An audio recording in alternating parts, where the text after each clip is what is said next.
We're at my bread and butter. Right? We're gonna do some tips and tricks on inshore fishing. I enjoy it the most, I would have to say, out of everything that we do. Yes. We're gonna show you guys how to chum, the tackle and gear that we're using, and the presentations and kind of what I look for when I'm coming into fish an inshore spot. Stick with us and we'll show you.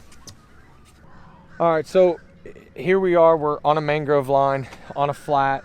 When I pull up, the first thing I look for is activity.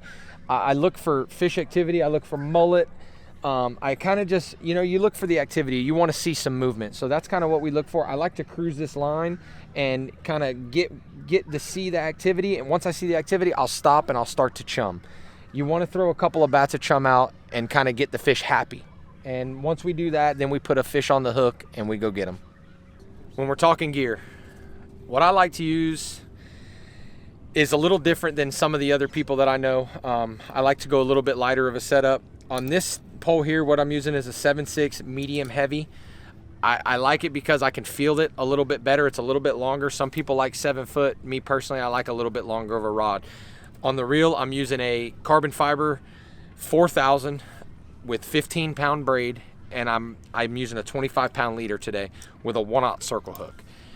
For me, this is the perfect all-around inshore rod. What it does is you can get snook, you can get redfish, you can get trout on it, and it's just versatile for kind of any application that you guys are looking for. Let me show you how it works. All right, Ryan, so we're on this little spot here, and what we need to do is figure out, is it going to be a good spot? Are there fish here? So run us through, what do you want to do? What I typically like to do before I really fish a spot is I like to chum. Yep. I call it a bait bat. Mm-hmm. People have different names for it. I like to throw a couple of these with bait in it and throw it in the area and kind of see before I put a pole in the water if A, there's any fish around, or if B, it's a high activity area. Okay. And that is more so what I look for. So what we do, we just load it up. Yep. Load it up like that with some fresh bait. I give it a good shake, and then we let it fly. All right. And what happens is when those baits are out there, them fish come up and they'll want to attack it, if you will. Yeah. When they start attacking it, you see it, therefore you might be in the right area. So you're shaking it basically to stun them. Stun them just a little Absolutely, bit. Right? Yeah. You want to stun them a little bit so they don't just swim away real fast. Yeah. Oh, we got some fish up here. We got fish already moving. All right. Let's try it. All right. Looks good.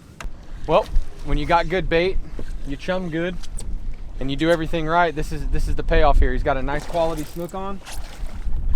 Oh, that's a good fish. Right back.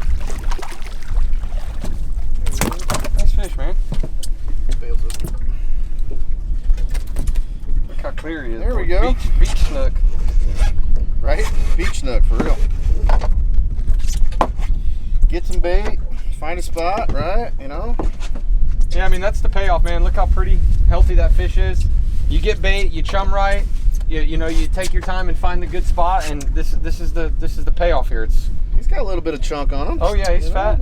Nice and healthy fish, man. All right, so this guy's not as gold, right? We're not by the rivers, right? Like we are on the South Shore. Right. So Bay. Back up North Bay where we fish a lot, these snook are darker because they come out of the rivers. To where we're out closer to the Gulf, and we're out closer to the beaches, and it creates a lighter fish. This fish lives more in the sand and not in the river, and that's where you get your lightness from.